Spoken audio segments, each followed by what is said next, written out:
Class 10th आ गई है, board class है, बट मैम बायोलॉजी से कनेक्शन थोड़ा फील नहीं हो रहा है। तो बेटा आ गए हो आप सही जगह पे। मैं हूं सिमरन धावन, आपकी बायोलॉजी एजुकेटर, मेंटर, आपकी बड़ी बहन जो दिल से आए वो बुलाना। बेटा आई इंश्योर यू कि आपकी क्लास 10th की बायोलॉजी के फुल मार्क्स सिक्योर करने की गारंटी अब से मेरी है। और आज हम शुरू करेंगे आपके चैप्टर लाइफ प्रोसेसेस से। तो let us start without any further ado. बेटा लाइफ प्रोसेसेस समझने के लिए ये दो वर्ड्स पे गौर करेंगे। लाइफ का मतलब होता है लिविंग। लिविंग बीइंग्स में होने वाले प्रोसेसेस, गतिविधियों को हम लाइफ प्रोसेसेस कहते हैं। बट यहाँ एक छोटा सा ट्विस्ट है यार, प्रोसेसेस तो मैं बहुत सारे कर रही हूँ, अभी तुमसे बात कर रही हूँ, हो सकता है नाच लूं, हो सकता है खाना खा लूं, पर बेटा वो प्रोसेसेस जो जिंदा रहने के लिए मुझे करने ही पड़ेंगे उनको मैं लाइफ प्रोसेसेस कहती हूँ। जो एसेंशियल एक्टिविटीज है perform by living organism to sustain and maintain life, जैसे कि बेटा न्यूट्रिशन। अब भूख लगेगी तो खाना खाना पड़ेगा, खाना खाए बिना मैं जिंदा नहीं रह सकती हूँ। रेस्पिरेशन, सांस लेती हूँ, फिर मेरी बॉडी में एनर्जी प्रोड्यूस होती है, जो खाना मैंने खाया उसको तोड़ तोड़ के एनर्जी निकलती है। रेस्पिरेशन के बिना भी मैं जिंदा नहीं रह सकती हूँ। ट्रांसपोर्टेशन, अब एक बात बताओ, सांस तो मैंने ले ली, ऑक्सीजन मेरी लंग्स में चली गई, बट हर सेल तक पहुंचानी है, तो कोई तो टेम्पो वाले भैया इसमें काम कर रहे होंगे, तो उस टेम्पो वाले भैया की भी जरूरत हमें पड़ेगी। एंड एक्सक्रीशन, जिसको सुनते ही सबको ये इमोजी याद आ जाता है, बट मैं आपको बताऊं एक्सक्रीशन का मतलब होता है यूरेन, नॉट पूप। ओके, अब यू यक करना छोड़ दो क्योंकि तुम बन चुके हो बायो के स्टूडेंट्स। तो अब हम इस चैप्टर में यही सारे प्रोसेसेस को डिटेल में पढ़ेंगे कि एक्चुअल में हमारी बॉडी में ये सब होता कैसे है। स्टार्टिंग विद सबसे पहला प्रोसेस न्यूट्रिशन। अब न्यूट्रिशन का मतलब है खाना खाना। अब ये दो तरीके से होता है, autotrophic nutrition and heterotrophic nutrition. Autotrophic word को तोड़ो और समझो। ऑटो का मतलब होता है सेल्फ। जैसे आपने देखा होगा कि दो तरीके की गाड़ियां आती हैं, तो जो ऑटोमेटिक गाड़ियां होती हैं उसमें क्या होता है, काम अपने आप होता है, गियर अपने आप एडजस्ट होते हैं। तो ऑटो का मतलब खुद से, ट्रॉफिक का मतलब नरिशमेंट। ठीक है, नरिशमेंट। तो भाई ऐसे ऑर्गेनिजम्स जो अपना खाना खुद बना लेंगे। तो अब तुम सोचोगे मैम खाना तो हम भी खुद बनाते हैं, भूख लगती है किचन में जाते हैं मैगी बना लेते हैं, मैम भूख लगती है तो दाल रोटी बना लेते हैं और खा लेते हैं। बट बेटा ये थोड़ा अलग है। ऑटोट्रॉफिक न्यूट्रिशन में जैसे प्लांट्स होते हैं, ये क्या करते हैं, सारा रॉ मटेरियल इकट्ठा करके इनका किचन इनकी बॉडी के अंदर है, बाहर नहीं है, अंदर ही ये खाना बना रहे हैं। समझ रहे हो? तो ऑटोट्रॉफिक न्यूट्रिशन में जैसे प्लांट क्या करता है, कार्बन डाइऑक्साइड लेता है, वाटर लेता है, सनलाइट लेता है और अपने अंदर ही खाना बना लेता है। तो this is autotrophic nutrition. Organisms prepare their own food, इन्हें किसी की जरूरत नहीं होती है। हेटेरोट्रॉफिक न्यूट्रिशन, हेटेरो का मतलब क्या होता है, हेटेरो का मतलब होता है अदर्स एंड ट्रॉफिक का मतलब होता है नरिशमेंट, यानी वो ऑर्गेनिजम्स जो दूसरों पे डिपेंड कर रहे हैं अपने खाने के लिए। जैसे कि हम बेटा, अब मुझे भूख लगेगी तो मैं क्या करूंगी, हो सकता है मैं पेड़ से तोड़ के एप्पल खा लूं, या मैं पुदीना खा लूं, या मैं धनिया खा लूं, या फिर मैं नॉनवेज जैसे मीट फिश एग खा लूं। मतलब या तो मैं दूसरे प्लांट्स पे या मैं दूसरे एनिमल्स पे डिपेंड कर रही हूं अपने खाने के लिए। और ऐसे टाइप के न्यूट्रिशन को हम बोलते हैं heterotrophic nutrition. Organisms depend on others for their food. क्या ये बात क्लियर है? तो ये बात याद रखना बेटा कि ऑटोट्रॉफिक न्यूट्रिशन में ऑर्गेनिज्म अपना खाना खुद बना रहा है, और हेटेरोट्रॉफिक न्यूट्रिशन में ऑर्गेनिज्म अपना खाना दूसरों से ले रहा है, या तो प्लांट्स को ले रहा है या फिर एनिमल को ले रहा है। तो भाई अब होता क्या है, सबसे पहले हम ऑटोट्रॉफिक न्यूट्रिशन को थोड़ा समझते हैं।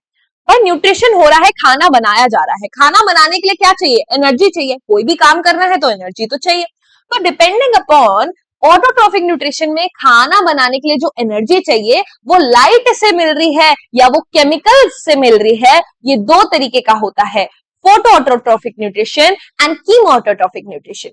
फोटो का मतलब ही क्या है, लाइट। तू खींच मेरी फोटो नहीं, फोटो का मतलब है लाइट, लाइट की एनर्जी से होने वाला ऑटोट्रॉफिक न्यूट्रिशन। तो इसमें क्या होगा, prepare their own food with the help of light energy. हम लाइट एनर्जी को ट्रैप करेंगे, चाहे वो सन से आए चाहे वो ट्यूबलाइट से आए, पर लाइट एनर्जी की मदद से हम खाना बनाएंगे। ऐसा होता है बेटा आपके ग्रीन प्लांट्स में, कहते हैं ना भाई प्लांट्स क्या परफॉर्म करते हैं, फोटोसिंथेसिस, यानी फोटो लाइट की मदद से सिंथेसिस करते हैं, खाना बनाते हैं। सिर्फ प्लांट्स दिखाते हैं क्या फोटोसिंथेसिस? नहीं, आपको पता है साइनोबैक्टीरिया जो एक ग्रीन बैक्टीरिया होता है, ये भी फोटोसिंथेसिस दिखाता है। मैम ये कीमो ऑटोट्रॉफिक क्या है? कीमो का मतलब क्या है? कीमो का मतलब है केमिकल्स। तो कीमो ऑटोट्रॉफिक ऑर्गेनिज्म ना थोड़े स्पेशल, इनको भी खाना खुद ही बनाना है, बट ये करते क्या है, मान लो इसको भूख लगी तो ये क्या करेगा, साइड में देखेगा कितने सारे केमिकल्स है, अमोनिया पड़ा अमोनिया पड़ा है, सल्फर पड़ा है, नाइट्राइट पड़ा है, ये सबको लेगा, उनको तोड़ देगा और एनर्जी मिलेगी। उस एनर्जी को यूज करके ये अपना खाना बना लेगा, क्योंकि एनर्जी तो चाहिए। मतलब एक केमिकल से एनर्जी लेके खाना बना रहा है। इसी वजह से इनको बोलते हैं chemo autotrophic, prepare their own food with the help of chemical energy. इसका एग्जाम्पल दू, इसका एग्जाम्पल है नाइट्रोसोमोनास। ठीक है, नाइट्रोसोमोनास ये एक बैक्टीरिया है। दूसरा एग्जाम्पल है सल्फर बैक्टीरिया। ठीक है, ओके। और आपको एक बात बताऊं, ये जो कीमो ऑटोट्रॉफ्स होते हैं ना, ऐसे ऑटोट्रॉफिक ऑर्गेनिज्म जो केमिकल एनर्जी का यूज करते हैं, ये ना डीप डार्क ओशंस में भी रह सकते हैं। मतलब ओशंस के बहुत अंदर, जहां लाइट भी नहीं पहुंचती। क्यों? क्योंकि इन्हें लाइट की जरूरत थोड़ी है। तो बेसिकली जहां सनलाइट रीच भी नहीं होती, वहां भी ये जिंदा रह पाते हैं। अब आते हैं हेट्रोट्रॉफिक ऑर्गेनिज्म पे, जैसे कि हम क्या करते हैं, प्लांट्स या एनिमल्स पे डिपेंड करते हैं अपने खाने के। बट हेट्रोट्रॉफिक ऑर्गेनिज्म भी तीन तरीके के होते हैं, बेस्ड ऑन वो अपने खाने को कैसे खा रहे हैं, कैसे एक्वायर कर रहे हैं। फर्स्ट है होलोजोइक न्यूट्रिशन। होलो का मतलब सोचो होल, मतलब मानो मेरे को भूख लगी, मैंने पूरा का पूरा एप्पल खा लिया।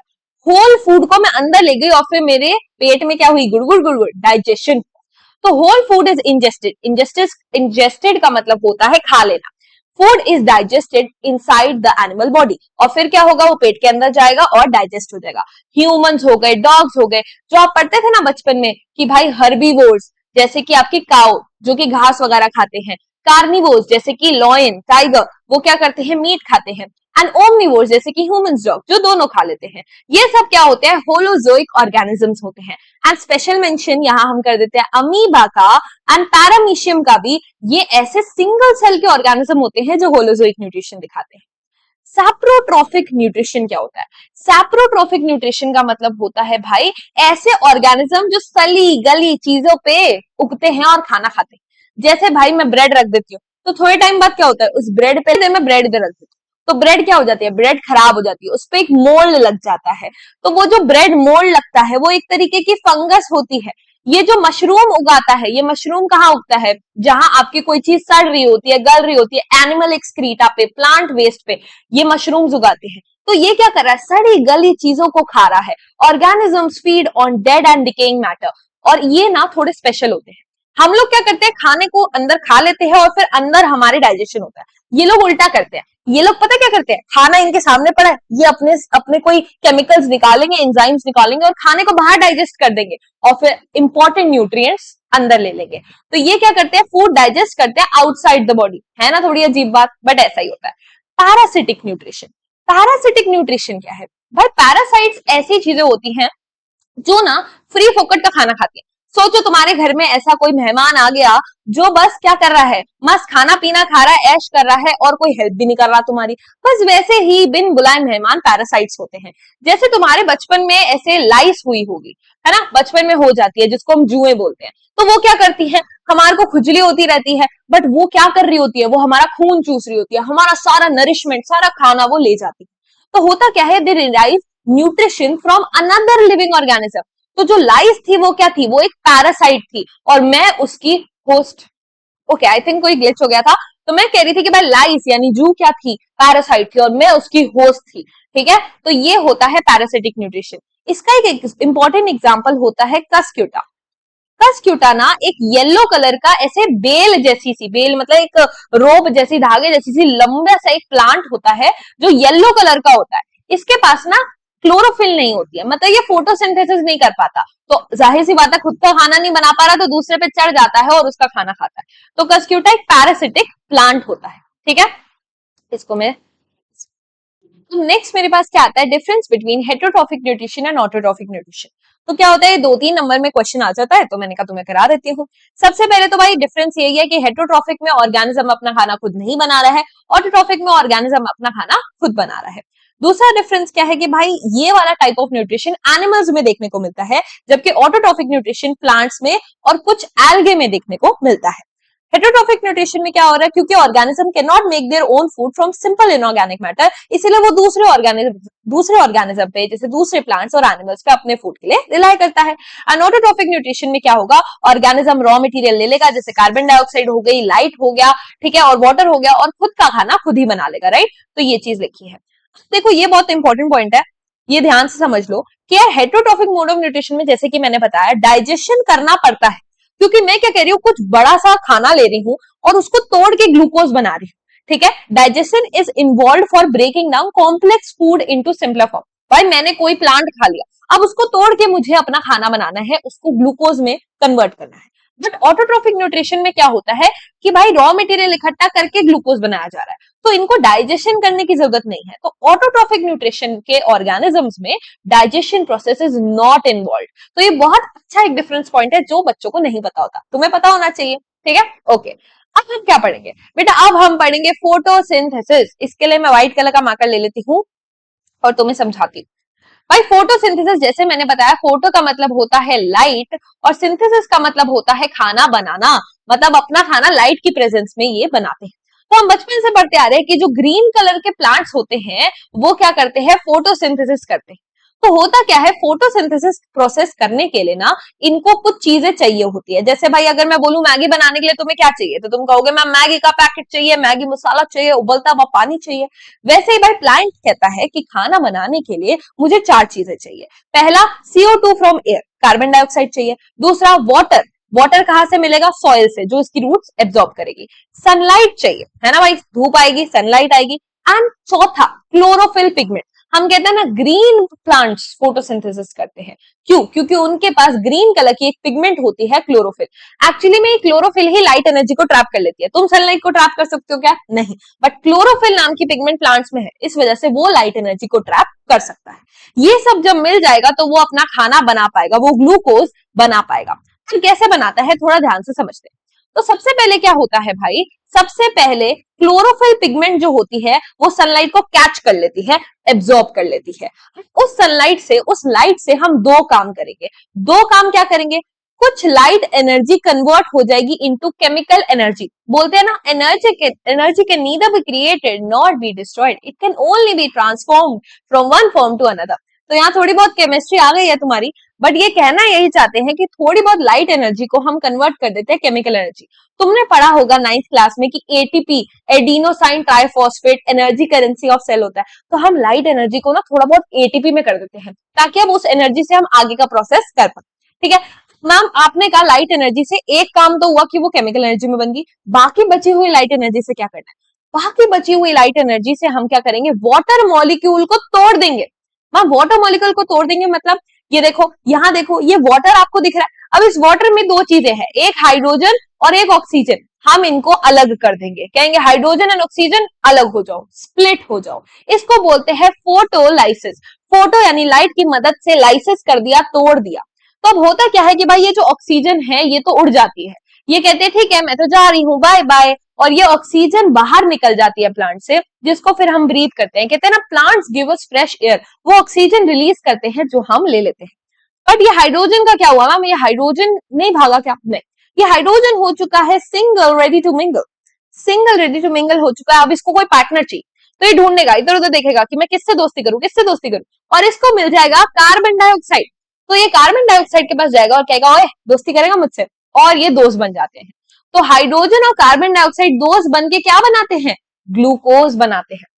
और यही ग्लूकोज तो हमारे प्लांट को बनाना था।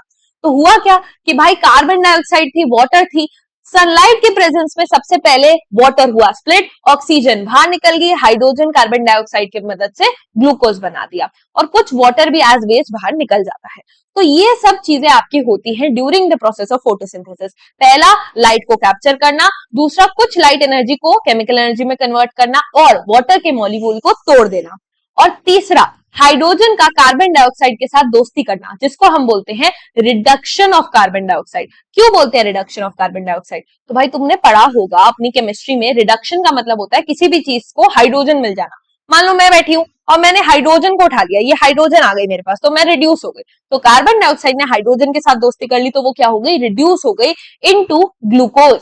क्या ये बात क्लियर है? तो ये आपका प्रोसेस होता है। और याद रखना अब प्लांट ने ग्लूकोज बना लिया, ठीक है, मतलब मम्मी ने बहुत सारी रोटियां बना ली है।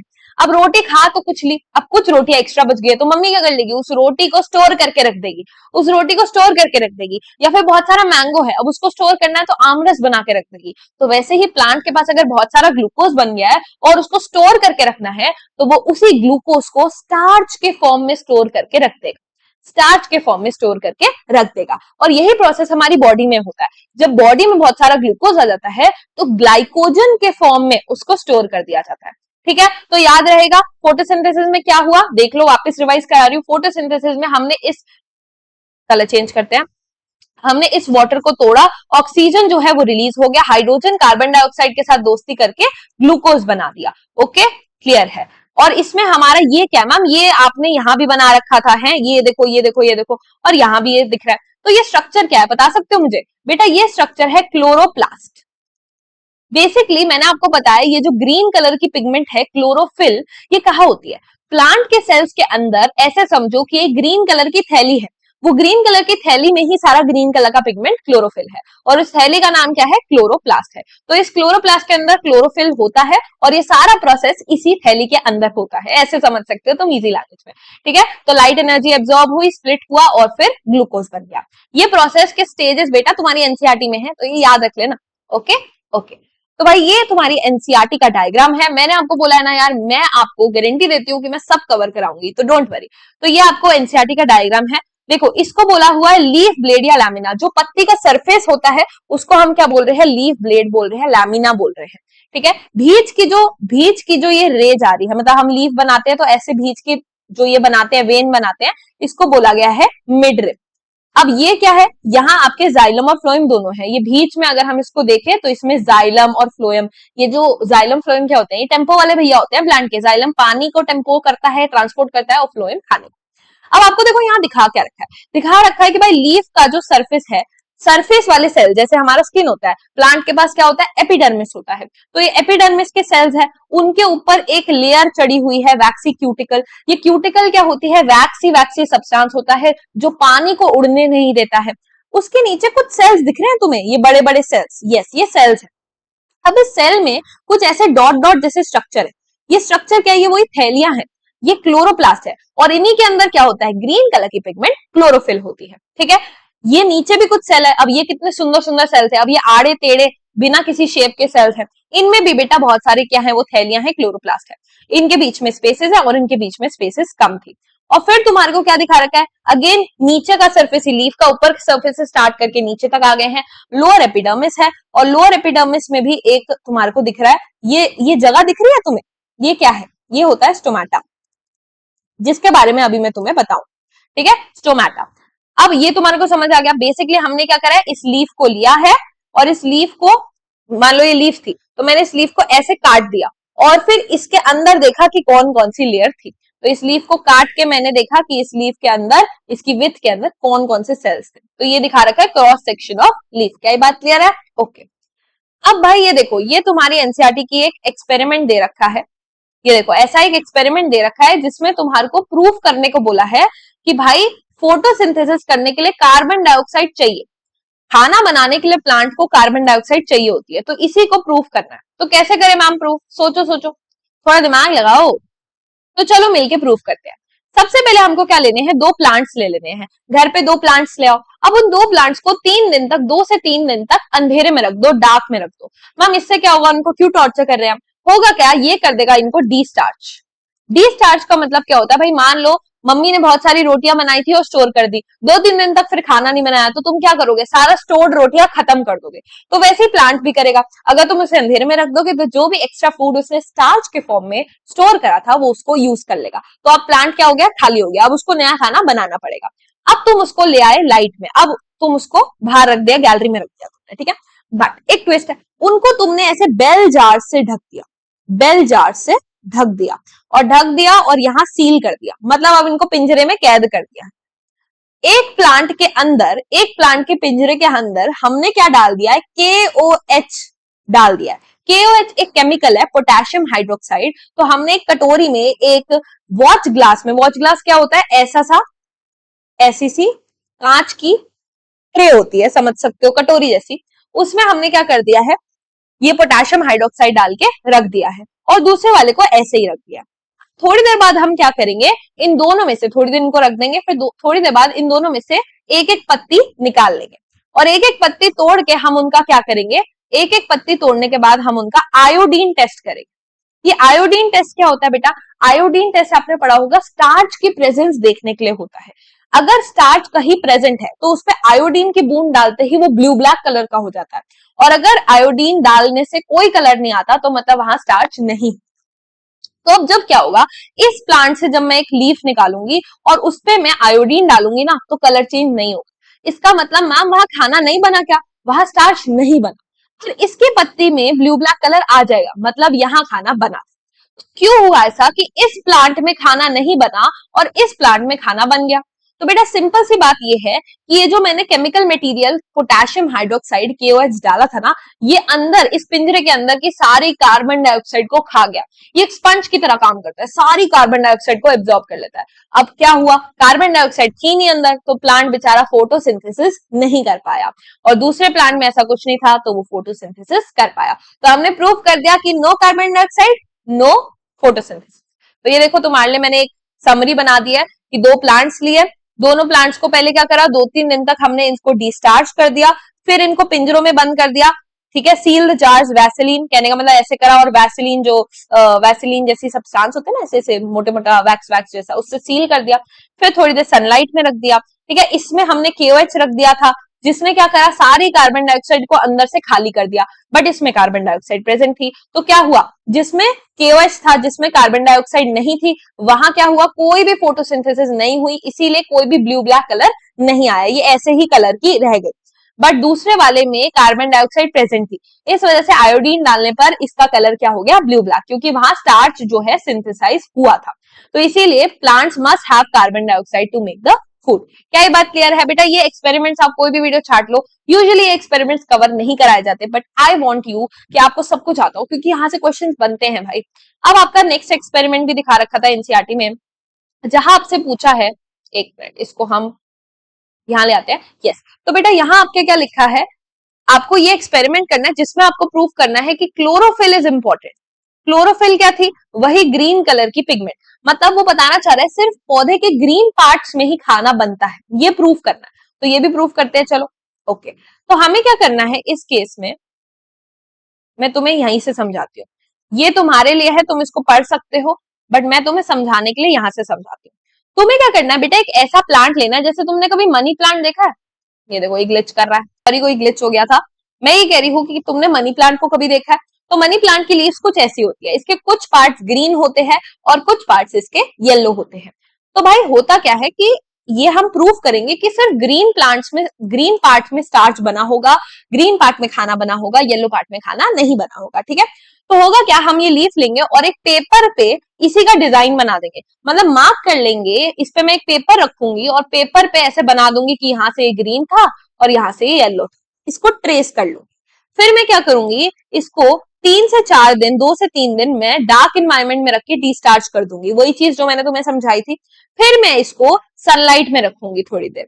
अब सनलाइट में रखूंगी तो क्या हो गया होगा, जितना खाना इसको बनाना होगा इसने बना लिया होगा।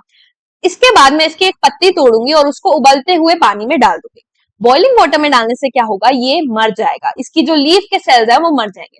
तो मैम मार क्यों रहे हैं हम इस लीफ को, क्योंकि हम चाहते हैं भाई जो खाना इसने बना दिया वो वही रहे, क्योंकि हमें क्या प्रूफ करना है कि ग्रीन पार्ट्स ने ही खाना बनाया होगा। अब ऑब्वियस सी बात है भाई, ग्रीन पार्ट्स खाना बना के क्या करेंगे, हर जगह पहुंचा देंगे, बट हम चाहते हैं कि अभी जहां बना है वही रहे, तो हम इसको मार देंगे, ठीक है। अब लीफ मर चुकी है, लीफ तो मर चुकी है, अब हम क्या करेंगे, इसको अल्कोहल में डाल देंगे।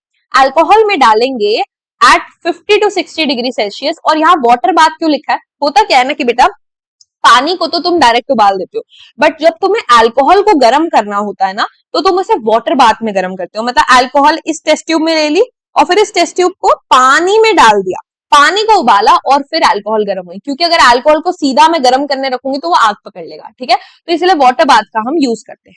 अब इससे क्या होगा मैम, इससे ग्रीन कलर मिट जाएगा, washes away the green colour. अब लीफ हमारी बेरंग हो चुकी है। तो अब हमें क्या करना है, अब बेरंग होने के बाद हमें इसका करना है बेटा, इसका आयोडीन टेस्ट। आयोडीन टेस्ट करूंगी तो क्या होगा, कुछ पार्ट्स ब्लू ब्लैक हो जाएंगे और कुछ पार्ट पेल रहेंगे। तो क्या समझाया मैंने कि जो ब्लू ब्लैक पार्ट्स होंगे वहां क्या होगा, जहां ब्लू ब्लैक होगा वहां क्या हुआ था, स्टार्च बना था, और जहां ब्लू ब्लैक नहीं हुआ था वहां स्टार्च नहीं बना था। तो अब तुम ये नोटिस करोगे कि ये जो ब्लू ब्लैक और येलो का पैटर्न था वो रिजेंबल करेगा तुम्हारे ग्रीन और नॉन ग्रीन पार्ट्स को। जो पहले ग्रीन पार्ट था वही बाद में ब्लू ब्लैक हुआ, जो पहले पेल पार्ट था वो बाद में भी पेल ही रहा। तो ये प्रूव हो जाएगा कि सिर्फ ग्रीन पार्ट्स जिनके पास क्लोरोफिल पिगमेंट थी उन्होंने ही खाना बनाया, दूसरे पार्ट्स खाना बना ही नहीं पाए। तो बस यही तुम्हारा एनसीईआरटी का एक्सपेरिमेंट है। देखने में बहुत मुश्किल लगता है पर है बड़ा इजी। इसके कुछ क्वेश्चंस आ सकते हैं तुम्हें। What chemical acts like a sponge to absorb carbon dioxide. तो याद करो हमने फर्स्ट एक्सपेरिमेंट में पढ़ा था कि KOH potassium hydroxide carbon dioxide को एब्जॉर्ब कर ले रही थी। What colour does a leaf turn if it has starch and we add dilute iodine. तो स्टार्च के प्रेजेंस में ब्लूइश ब्लैक कलर आ जाता है। ट्रू और false, the pale parts of a variegated leaf मतलब मनी प्लांट जैसी leaf vary कर रही है, कहीं से ग्रीन है कहीं से non green, can make starch. तो वो कह रहा है क्या ऐसा है कि इस लीफ में जो पेल पार्ट्स है जो ग्रीन नहीं है वो भी खाना बना सकते हैं। तो नो, दे लैक क्लोरोफिल, और क्लोरोफिल नहीं है तो खाना भी नहीं बनेगा। क्लियर है। तो याद रखना बेटा, खाना बनाने के लिए सनलाइट भी होनी चाहिए, कार्बन डाइऑक्साइड भी होनी चाहिए और क्लोरोफिल भी होनी चाहिए। अब तुम्हारा एक छोटा सा टास्क है, एक ऐसा एक्सपेरिमेंट ढूंढो जिससे हम ये प्रूव कर सके कि सनलाइट के बिना भी खाना नहीं बनाया जा सकता। तो ये भी दिखाना। अब मैंने तुम्हें बोला था कि मैं तुम्हें बताऊंगी स्टोमेटा के बारे में। ये स्टोमेटा क्या। अब तुमसे क्वेश्चन पूछती हूँ, भाई एक बात बताओ, ये तुम्हारी एनसीईआरटी का डायग्राम है, ये भी डिस्कस करेंगे। एक बात बताओ, हमने देखा कि फोटोसिंथेसिस के लिए हमें क्या चाहिए, हमें मैम कार्बन डाइऑक्साइड भी चाहिए। कार्बन डाइऑक्साइड प्लांट तो ऐसा है, ये प्लांट की लीफ है, ठीक है। अब प्लांट को कार्बन डाइऑक्साइड कैसे मिलेगी, एयर से कार्बन डाइऑक्साइड अंदर कैसे घुसेगी जब ये पूरा सील हो रखा है। तो होता क्या है कि लीफ के सरफेस पे कुछ ऐसे छेद पोर जैसे स्ट्रक्चर, होल जैसे स्ट्रक्चर होते हैं जिनका नाम होता है बेटा स्टोमेटा। ये स्टोमेटा कैसे दिखते हैं, कुछ ऐसे दिखते हैं। ये स्टोमेटा कुछ ऐसे दिखते हैं। ये तुम्हारी लीफ के सरफेस पे ये दिख रहा है तुम्हें, ये जो एक छेद हो रखा है इसको हम स्टोमेटा कह रहे हैं। बट इससे एक और दिक्कत है, अगर लीफ पे छेद हो रखे हैं तो मैम ये तो गलत है ना, अंदर का सारा पानी बाहर निकलता रहेगा, अंदर का सारा पानी तो धूप आने से इवेपोरेट कर जाएगा, है ना। तो क्या करें मैम, अब ये दरवाजे हर वक्त खुले भी नहीं रख सकते, तो हम क्या करेंगे, यहाँ एक गार्ड लगा देंगे। तो आसपास हमने 2 किडनी बीन शेप के, राजमा के शेप के सेल्स लगा दिए जिनका नाम हमने रखा है गार्ड सेल। ये गार्ड भैया क्या करते हैं, दरवाजे को कभी खोल देंगे कभी बंद कर देंगे, कभी खोल देंगे और कभी बंद कर देंगे, ठीक है। ये खोलते बंद कैसे करते हैं, तो होता क्या है बेटा कि इन गार्ड सेल्स के अंदर ना, इन गार्ड सेल्स के अंदर कुछ थैले होते हैं, कुछ थैले होते हैं। यहाँ इस डायग्राम में देखोगे तो तुम्हें समझ आएगा। इसको मैं ऊपर ले आती हूँ। तो अगर तुम ध्यान से देखो बेटा कि इसमें ये थैले दिख रहे हैं तुम्हें, ऐसा ये एक स्ट्रक्चर। तो गार्ड सेल के अंदर एक थैले होते हैं, वैक्यूल्स जिनको हम बोलते हैं। इनमें जब पानी भर जाता है तो ये सेल्स फूल जाते हैं, और फूल जाते हैं तो ये दरवाजा खुल जाता है। जब ये पानी निकल जाता है तो ये सिकुड़ जाते हैं और दरवाजा बंद हो जाता है। तो ऐसे करके कंट्रोल होता है। गार्ड सेल में पानी अंदर जाएगा तो वो फूल जाएंगे और स्टोमेटा ओपन हो जाएगा, और जब ये सिकुड़ जाएंगे तो स्टोमेटा क्लोज हो जाएगा। क्या ये बात क्लियर है? ओके मैम, अब हमें ये समझ आ गई। ओके, ये तुम्हारी एनसीईआरटी का डायग्राम है, तुम्हें ये भी सिखा दूंगी अभी। हाँ जी, तो ये तुम्हारी एनसीईआरटी का डायग्राम है। ओके, एनसीईआरटी के डायग्राम में भी दिखा रखा है कि ये गार्ड सेल्स है। ये गार्ड सेल जब पानी अंदर चल जाएगा तो फूल जाएंगे और स्टोमेटा देखो खुल चुका है। जब ये पिचक जाएंगे तो देखो ये जो गड्ढा है, ये छेद है, उसको ढक दिया है इन लोगों ने, ठीक है। ओके, और ये देखो इन गार्ड सेल्स के अंदर, ये भी तो सेल्स है, तो इनके पास भी क्लोरोप्लास्ट होता है। वही बेटा और सेल के अंदर वही ऑर्गेनल्स जिनके पास क्लोरोफिल नाम की ग्रीन कलर की पिगमेंट होती है। तो ये भी सच है कि गार्ड सेल्स फोटोसिंथेसिस भी कर सकते हैं।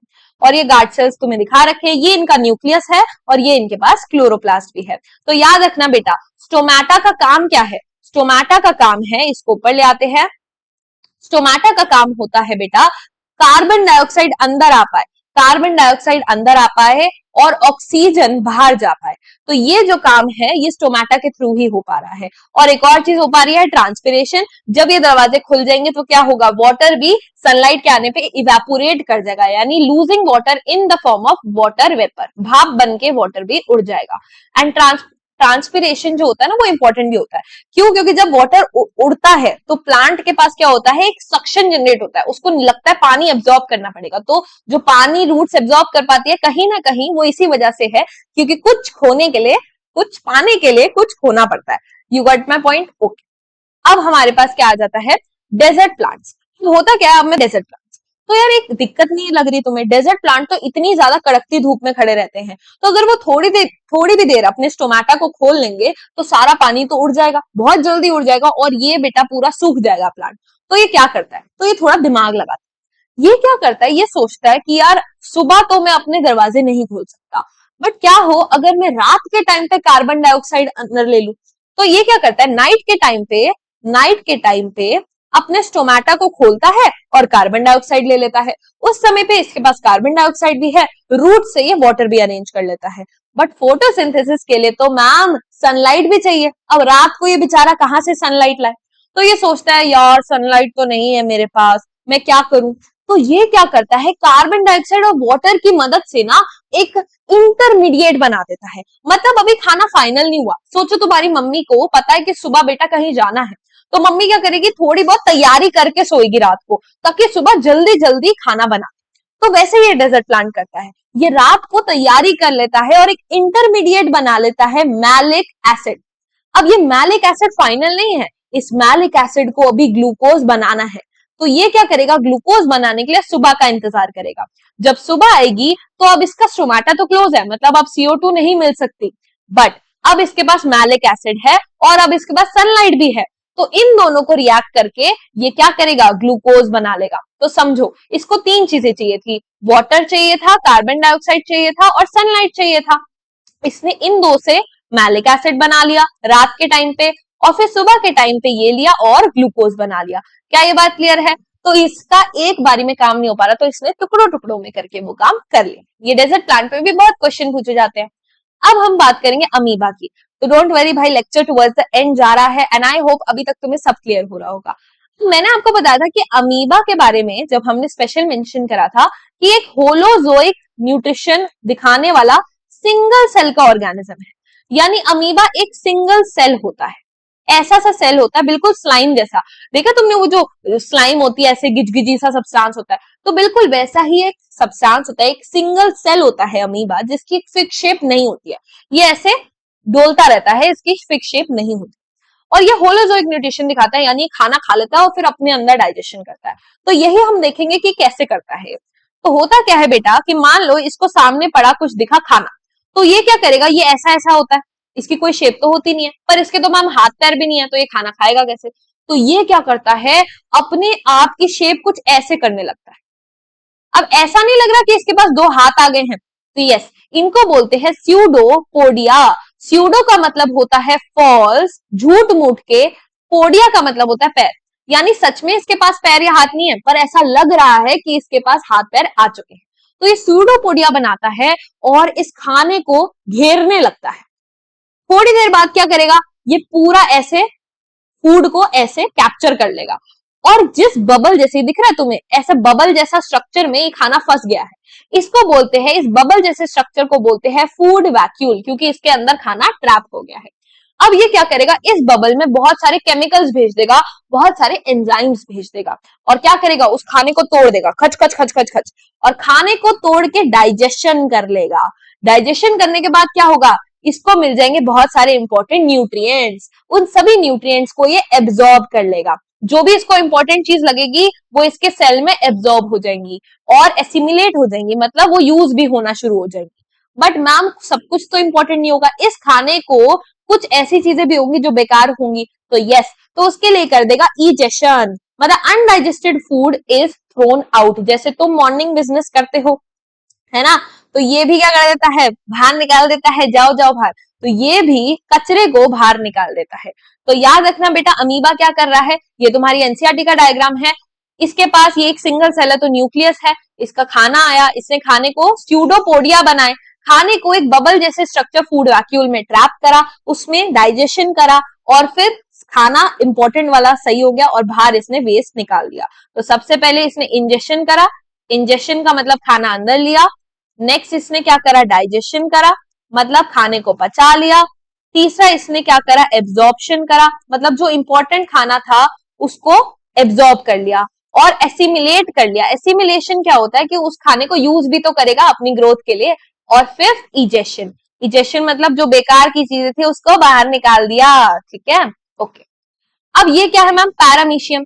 पैरामीशियम भी एक सिंगल सेल होता है, एक सिंगल सेल होता है, अगेन जो होलोजोइक न्यूट्रिशन दिखाता है।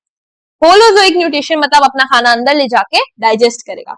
तो ये कुछ ऐसा दिखता है, ऐसा नहीं लग रहा मैम जूते का वो जो सोल होता है वैसा लग रहा है, तो यस ऐसी शेप का ये होता है। इसके पूरी बॉडी पे बेटा ऐसे छोटे छोटे बाल जैसे स्ट्रक्चर्स होते हैं, छोटे छोटे बाल होते हैं जिनको बोलते हैं सीलिया। ये सीलिया कुछ काम करते हैं, ये सीलिया कुछ बहुत इंपॉर्टेंट काम करते हैं। मान लो बेटा खाना यहाँ था, तो अब इस खाने को यहाँ तक पहुंचाना है। क्यों मैम, क्योंकि बेटा अगर मैं खाना यहाँ रख दूं तो तुम्हें भी तो अपने मुंह तक पहुंचाना पड़ेगा ना। तो भाई इसका मुंह, इसका ओरल ग्रूव यहाँ है, तो ये खाना यहाँ तक कैसे पहुंचाएंगे, ये बाल जैसे स्ट्रक्चर्स पहुंचाएंगे, ये ऐसे ऐसे ऐसे ऐसे मूव करेंगे और फूड ओरल ग्रूव तक जाएगा। ओरल ग्रूव जाने के बाद ये भी एक बबल जैसे स्ट्रक्चर फूड वैक्यूल में ट्रैप हो जाएगा, वहां ये डाइजेस्ट होगा। डाइजेस्ट होने के बाद इंपॉर्टेंट सब्सटेंसेस इसके सेल में एब्जॉर्ब हो जाएंगे, बट जो वेस्ट था वो इसके एनल पोर से बाहर निकल जाएंगे। ठीक है भाई, ये बात आपको क्लियर हो गई है। अब हम कर लेते हैं भाई एक कंक्लूजन। तो याद रखना, आज मैंने आपको बताया कि बेटा ये जो हमारे ग्रीन कलर के प्यारे प्यारे प्लांट्स होते हैं ये करते हैं फोटोसिंथेसिस, जिसके लिए किसका इस्तेमाल करते हैं, ये इस्तेमाल करते हैं सनलाइट का, इससे अपना खाना बनाते हैं। फिर हम जैसे हेट्रोट्रॉफिक ऑर्गेनिजम्स जो दूसरों पे डिपेंड करते हैं वो इन प्लांट्स को खा जाते हैं, चाहे वो ह्यूमंस हो, अमीबा हो, ये खा के न्यूट्रिशन ले लेते हैं। तो ये ही हमारी लाइफ की पूरी साइकिल होती है। कुछ क्वेश्चंस करते हैं, what pigment absorb sunlight in plants, chlorophyll pigment. Where do desert plant store carbon dioxide at night, तो बेटा मैलिक एसिड के फॉर्म में वाटर और कार्बन डाइऑक्साइड को स्टोर कर लेते हैं। What do we call the amoebas false feet, झूठे पैर, स्यूडोपोडिया। नाम में ही पता चल रहा है, स्यूडो का मतलब झूठे मूठे, पोडिया मतलब पैर, ठीक है, ओके। तो भाई बहुत मजा आया मुझे तो आज तुम्हें पढ़ाने में, और अगर तुम्हें और भी आगे मेहनत करती रहनी है तो कमेंट में बताना कैसा लगा आज का लेक्चर। तो भाई मेहनत करते रहो माय बम्बल बीज, बाय बाय, टेक केयर।